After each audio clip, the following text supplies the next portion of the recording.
Halo guys, welcome back to CVT Indonesia bersama kami, Reza Rever. Kalian lagi nyari mobil listrik yang punya harga value for money banget, masih bisa memenuhi kebutuhan kalian, performanya masih oke, desainnya cukup modern, tapi masih tetap balik lagi masih ramah di kantong. Yes, menurut kami, brand asal Vietnam ini, si VinFast, punya satu mobil yang cocok banget buat para CVTs, yaitu adalah VF e34 ini. Karena kami punya 5 alasan kenapa kalian harus memilih mobil ini. So, tanpa berlama-lama, ini dia CVT Choice. 5 alasan memilih VinFast VF e34.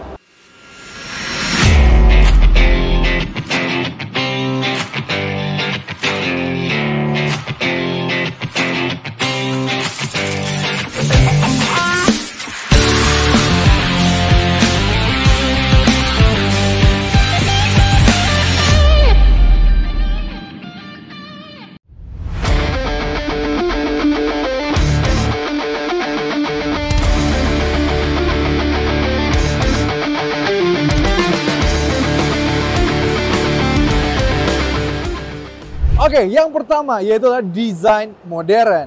Di tahun 2024 masih ada loh beberapa EV yang menurut kami desainnya tidak mengikuti zaman.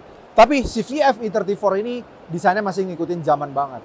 Mulai dari tampang depannya yang sudah pakai LED DRL membentuk grillnya. Ini ketika kondisi belum lampu nyala, tapi kalau dia sudah auto headlamp, menses dia gelap, ini lampu DRL menyala hingga ke logo V di tengah sini. Dan itu bagus sekali. Lampu utama juga sudah proyektor LED. Udah ada sein juga di sini. Dan kalau kita nyalain lampunya, keren banget, membentuk V gitu. Dan jujur, di zaman sekarang, brand tuh harus sudah punya brand identity. Karena kita lihat beberapa brand belum memiliki brand identity, tapi VF e34 ini bagus, punya brand identity dari VinFast. Lihat bagian bawah ya, bumpernya juga terlihat sangat sporty. Dari depan tuh kesannya bukan seperti kayak hatchback kecil, tapi lebih ke arah crossover. Lanjut pada bagian samping, di bagian sampingnya dimensinya juga pas kalau menurut kami.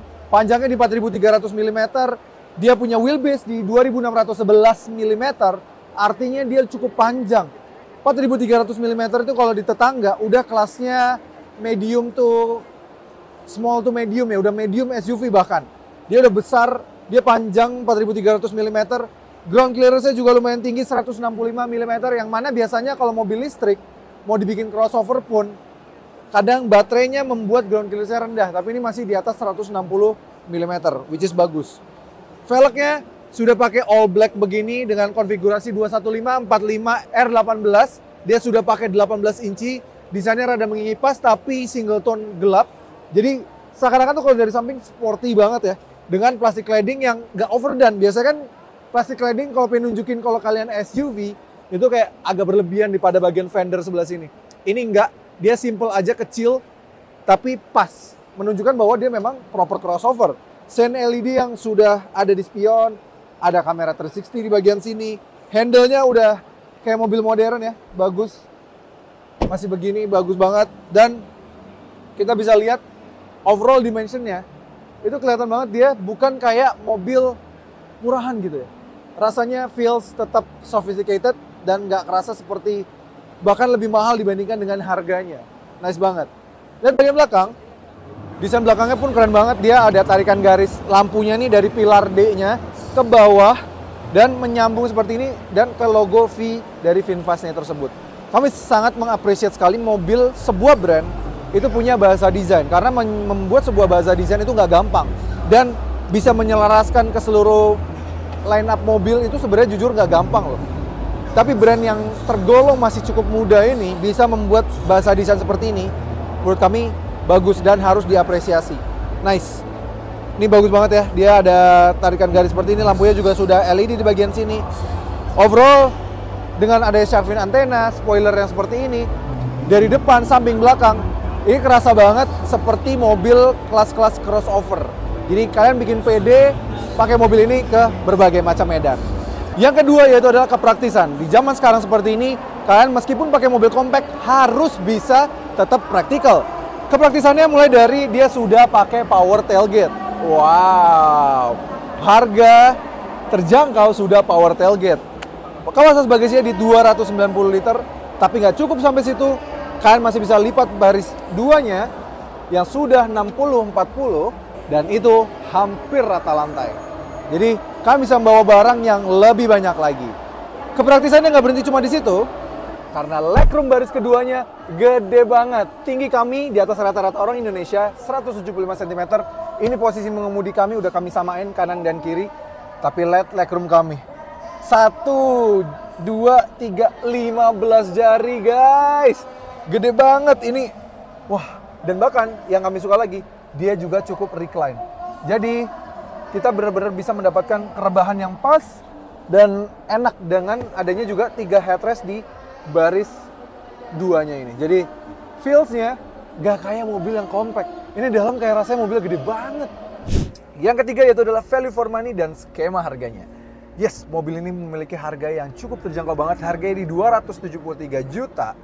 Dan fitur yang dibenamkan di mobil ini membuat mobil ini makin value for money lagi. Mulai dari kuncinya udah keyless entry seperti ini ya. Bagus banget. Di harga 200 jutaan. Udah begini kuncinya. Kursinya sudah dibalut leather, pengaturan joknya sudah head adjuster, bisa recline, dan head adjusternya nggak cuma yang kanan, tapi yang kiri depan juga sudah head adjuster, jadi bagus banget. Armrest yang sudah bisa dimajuin gini ya, jadi bisa enak banget kita duduk. Terus speedometernya sudah full digital, bisa memantau regenerative braking, kondisi baterai kita, dan segala macamnya banyak banget ya, bisa kita pantau active navigation-nya, terus Bluetooth yang terkoneksi, entertainment, terus juga warning dan informasi seperti average energy consumption, distance kita, range-nya, segala macam. TPMS ada juga, jadi sudah banyak banget nih. Ada tire pressure monitoringnya juga bisa kita pantau dari sini ya, banyak banget. Dan sudah ada speed limiter gitu ya, bagus banget, pokoknya lengkap di sini.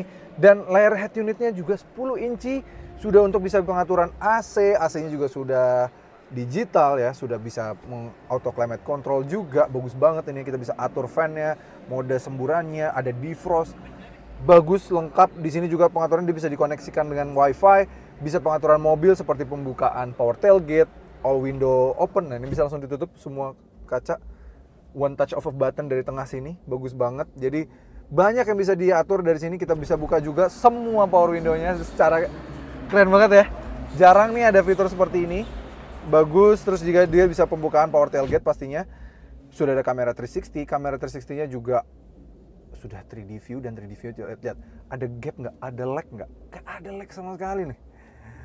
Kamera jernih, nggak ada lag sama sekali, bagus. Dan dia juga sudah ada media dan segala, ada driving aids, dia sudah ada ADAS-nya ya, sudah ada rear cross traffic alert, blind spot detection, terus juga ada cruise control, bagus. Dia jadi udah ada park assist juga. Jadi lumayan banyak banget mobil ini fitur-fiturnya yang diberikan di sini. Transmisi aja tuasnya seperti ini, dia ada drive mode juga di bagian sini.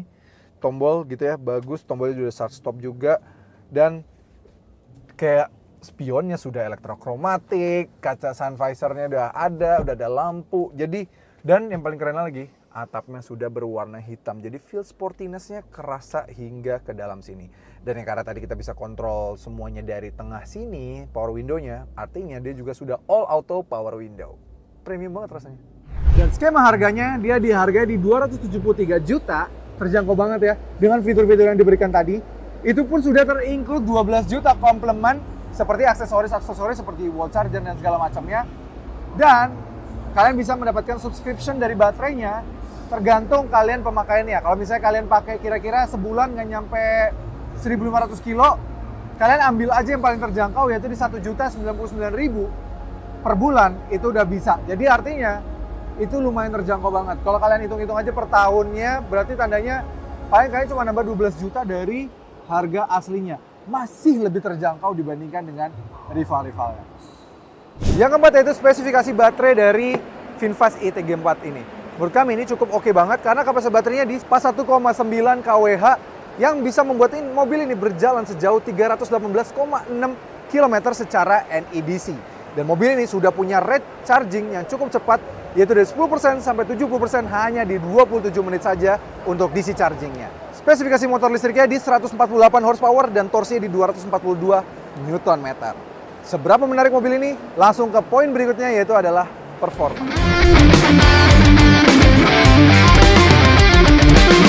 Yes, performa mobil ini lumayan oke banget ya. Apalagi dia gak cuma performa karena dia mobil listrik, dia akselerasinya pasti instan dan segala macamnya. Tapi menurut kami, handling dari mobil ini juga masih cukup oke. Meskipun dia tergolong empuk ya ketika melewati speed bumps dan segala macamnya di ICE BSD gini, tapi handlingnya ketika kita berbelok seperti ini, wah, dia mantep banget masih. Pasti ada sedikit gejala body roll wajar, dia bentuknya crossover dan agak tinggi ground clearance-nya. Tapi untuk mobil dimensi-dimensi seperti ini, kami sering mendapati mobil yang lebih limbung dibandingkan dengan mobil ini. Ini masih oke banget. Jadi kalau kita ingin berkecepatan tinggi berbelok bersama mobil ini, gini ya. Wah, mobilnya ngikut. Wah, luar biasa banget. Jujur kami sangat impress sekali. Mobil pabrikan asal Asia Tenggara udah bisa bikin mobil kayak gini gitu ya.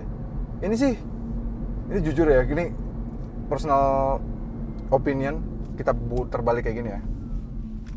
Limbung pasti ada, body roll pasti ada. Ini tapi nih, tuh gak terlalu sampai understeer yang berlebihan gitu, enggak.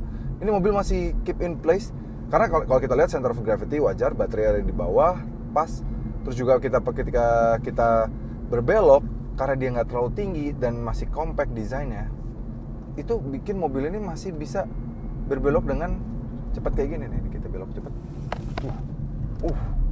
Bahkan kami di tikungan ini pernah mendapati mobil yang lebih understeer rasanya dibandingkan dengan mobil ini, yang harganya bahkan ada yang lebih miliaran gitu ya. Ini di mobil yang sama, ini lebih mantap lagi, lebih slanted mobilnya, enak banget bener-bener. Wah, ini juara sih. Wah, terbalik. Enak banget bener-bener mobilnya. Nice. Tadi kami bilang bahwa handling mobil ini cukup enak, tapi gak cuma sampai situ aja performanya. Performa itu harus juga didukung dengan kenyamanan dari mobil ini. Ya, jujur, ini dari VinFast yang sudah pernah kami coba pribadi ya. Pernah nyoba itu baru 2 VinFast saja, VF5 dan VF e34. Harus diakuin, VF e34 ini memiliki kenyamanan yang paling baik. Ini ngelewatin speed bumps di ICE BSD ya. Wah, dia mampu meredam dengan sangat baik. Yes. Ini dibandingkan dengan beberapa rivalnya saja, banyak yang lebih keras dibandingkan dengan mobil ini. Ini ayunannya pas, gak terlalu ngayun dengan ada beberapa rivalnya juga yang ngayun banget ya bandingkan suspensinya. Ini masih pas, travel suspensinya menurut kami settingannya cukup oke. Dan yang paling kami impress adalah ini pabrikan lokal Vietnam loh. Bukan negara yang memang terkenal dengan sejarah panjangnya di dunia otomotif, tapi mereka mampu meracik suspensi seperti ini. Mereka udah tahu. Nah itu tuh. Ini bagian sini biasanya paling tajam nih, tapi surprisingly mampu meredam. Tuh. Enak. Bahkan ada beberapa mobil asal Jepang di sini yang harganya juga udah 400 jutaan lebih, itu sampai geser bagian belakangnya di speed bumps yang terakhir itu ya. Biasanya itu soalnya yang paling terakhir agak tajam banget itu. Dan ini di sini, nah tuh, nggak bergeser sama sekali. Karena itu artinya travelnya pas, ayunannya pas, sehingga mobilnya nggak kepantul atau kelempar bagian bokongnya gitu ya. Cukup oke. Performa nggak cuma soal handling, tenaga gitu ya, kenceng atau juga kenyamanan, tapi juga harus soal efisiensinya juga. Karena mobil ini bisa berjalan sejauh 318,9 km dengan baterai kapasitasnya di 41,9 kWh-nya itu. Jadi artinya mobil ini masih cukup efisien dibandingkan dengan beberapa kendaraan listrik dengan harga-harga yang sama. Dia masih tergolong cukup jauh. Jadi artinya ibaratnya nih kalau sekali full tank bersama mobil ini, full capacity baterainya, dari Jakarta sampai Cirebon lewat lagi gitu ya, itu masih bisa. Jadi nggak perlu dikit-dikit ngecas. Toh pun kalau harus ngecas, mobil ini juga ada support DC fast charging. Jadi cukup oke untuk perjalanan jauh, nggak ribet dan segala macam. Oh ya, kami juga udah tes top speed dari mobil ini juga bisa tembus di 134 km per jam. Jadi artinya masih cukup kencang banget. Apalagi kalau kita ingat beberapa rival-rival dari mobil ini, mentok ada yang 107, 120, 110. Ini bisa 134 km per jam. Jadi masih cukup kencang. Dan menuju sananya juga cukup kencang, karena dia punya akselerasi yang cukup cepat. Habis ini kita tes. Oke, bagaimana dengan akselerasi dari VinFast VF-e34 ini? Dipersenjatai dengan motor listrik bertenaga sampai 242 Nm, tenaga 148 horsepower. Bagaimana dengan akselerasinya? Oke, dia sudah dipersenjatai dengan beberapa mode berkendara ya. Ada Comfort, Eco, dan Sport. Kita mudah rubah dulu aja ke Sport. Oke, kita coba. 3, 2, 1, go. Wow. Dan 100. Wah, cepet banget sih 100 ya. Untuk mobil sekompak ini ya, 0-100 tembus dalam waktu 9,4 detik saja. Yes, sudah figur 9 detikan. Ini juara banget karena beberapa mobil dengan size-size seperti ini, price range seperti ini, itu biasanya akselerasinya bisa tembus di 11 detikan, 12 detikan, bahkan ada yang 14 detik gitu ya. Kami bahkan pernah membuat CVT War dengan mobil yang size-nya size segini juga. Itu ya pada tidak impresif lah akselerasinya jujur. Ini kalau didaduinnya sama VF-e34 sih pasti kalah sih. Ini akselerasi mantep banget. Oke, jadi gimana kesimpulan dari VinFast VF-e34 ini? Menurut kami kalau kalian lagi mencari sebuah compact yang agak crossover look tapi sudah EV, ini menjadi pilihan yang menarik. Bahkan nggak usah jauh-jauh nyarinya yang EV. Mau cari compact crossover dengan harga 270 jutaan, fitur sebanyak ini aja pun belum tentu kalian nemuin loh. Ya nggak yang di bensin? Ya kan? Port tailgate lah, kamera 360, udah ada ADAS-nya. Yakin kami belum semuanya memiliki fitur-fitur yang dimiliki oleh VF-e34. Tapi tambah lagi, dia sudah full baterai electric vehicle. Artinya, ongkos kalian per bulan, per hari, semuanya bisa sangat ditekan sekali. Jadi menurut kami, dengan harga 273 juta, ya per tahun dengan subscription-nya masih 280-an, ini masih pilihan yang sangat menarik sekali. Karena, bayangin aja, nggak nyampe 300 juta, masih di bawah rival-rivalnya juga, rival yang bensin, rival yang listrik, cost-nya juga kalian tiap bulan akan sangat terjangkau sekali. Bagaimana menurut para CVTs? Apakah mobil ini menarik? Tulis kolom komentar. Terima kasih sudah menonton. Jangan lupa like video ini, subscribe ke channel YouTube CVT Indonesia, dan nyalakan lonceng notifikasi. Memang juga ke Instagram kami di @cvt.indonesia. Dan bagi kalian tertarik untuk meminang VinFast, sudah bisa melewati website kami di cvtindonesia.co.id. Sampai ketemu lagi di video berikutnya.